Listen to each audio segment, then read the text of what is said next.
Have you ever visited a space designed to inspire reflection and help you slow down? In this video, I trade Amsterdam's busy streets for a peaceful Japanese garden in The Hague. Maybe you also daydream about far-off destinations. I know I do. But visiting this garden was a reminder that we can also find unique adventures close to home. Join me to wander and explore this serene garden while reflecting on the interplay of nature, photography, and Japanese philosophies.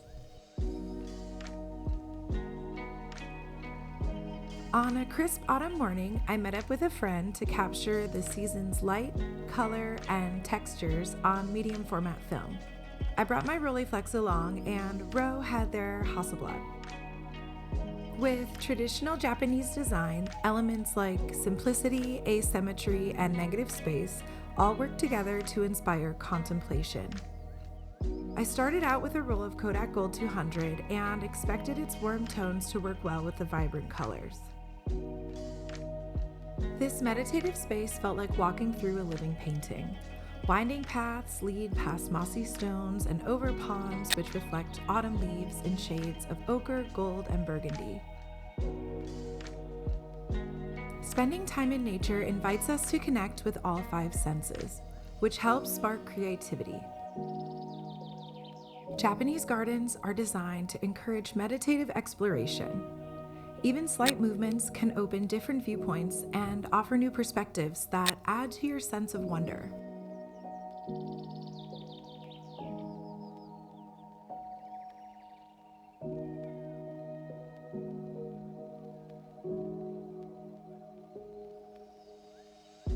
I wanted to test the limits of my camera's leaf shutter, and I tried shooting handheld as slow as 1/15. A few shots didn't turn out as expected, but the Japanese philosophy of wabi-sabi reminds us to accept things as they are and embrace the beauty of imperfection. Another Japanese concept that really inspires my photography is komorebi. It's the mesmerizing moment when sunlight filters through the leaves. My waist-level viewfinder makes it really easy to capture low-angled shots like this.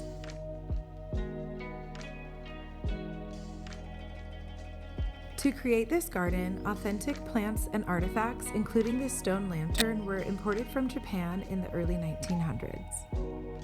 Autumn is alive and constantly changing. The shifting season made me think more about the transient nature of all living things. This cycle is kind of like a visual representation of wabi-sabi. Passing time reveals new textures with layers of leaves and patterns of light moving across the landscape, and this makes the garden feel even more dynamic. One challenge of photographing this garden was avoiding crowds in every shot. But if you know me, then you know that I'm more than willing to wait for the decisive moment.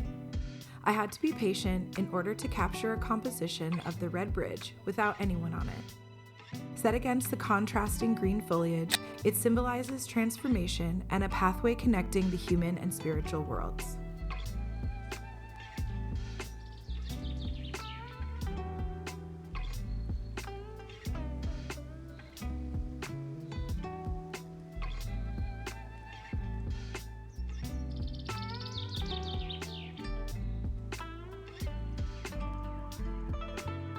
After finishing my first roll, I switched over to Fuji Pro 400H. If you've seen my other videos, then you know I love this film stock. It's so great for capturing the garden's lush green tones. I gotta say, I love that just rolling this over. Can you do that? So many people don't. I know! It bothers me. But it literally says hold under before sealing. And then they don't, because they're like, why would I need to? And you wanna know why? Because the dude at the lab, also known as Ro sometimes, is much happier if you folded it under, because it's easier to open it, because you can stick your thumbnail under there, like when you got the film. Well, the dude at the lab has spoken. I am the dude at the lab.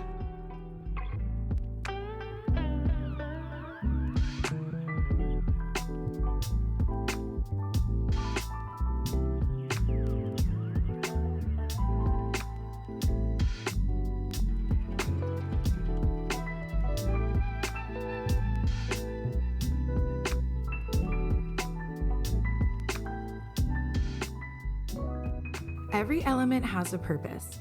You can see a lantern in the foreground, the stone in the middle, and different sized trees in the back to complete the scene. Layering is a key feature in Japanese gardens. It creates depth to make an intimate space feel larger than it really is.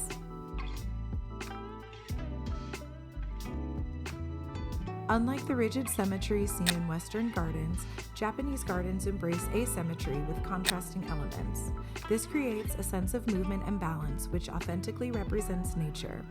With mindful composition, I aim to showcase the principles of layering and asymmetry in my photos. You may have noticed many elements in the garden serve a practical and spiritual purpose. By the tea house, I photographed this stone basin which is used for ritual cleansing, and next to that, the stone lantern represents physical and spiritual guidance.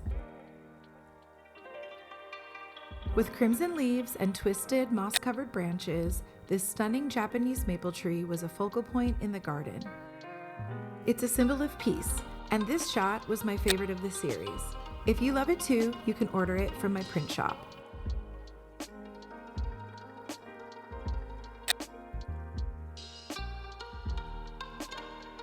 We wandered to the back of the garden and found a quiet space with a mossy bridge.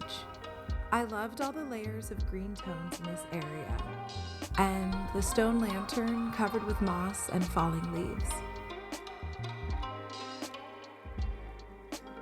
This was a great scene to finish my roll of Pro 400H.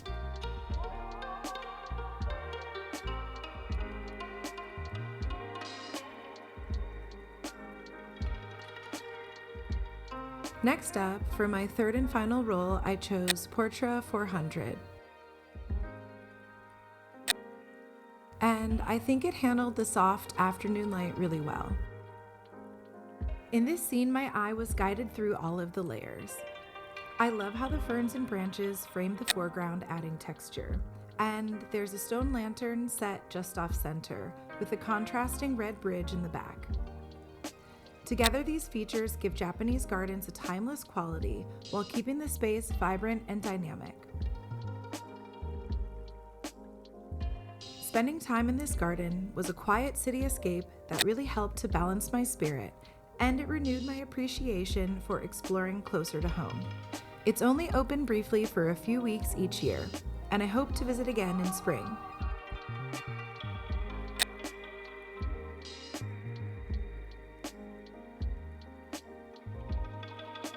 And that's the end of my last roll. Now I'm curious to hear from you. Which film and camera combo would you have chosen for this experience? I hope my photos inspire you to explore the quiet natural spaces in your own area, using whatever camera you have on hand. To discover more, check out my blog and print shop. It's linked in the description. See you next time.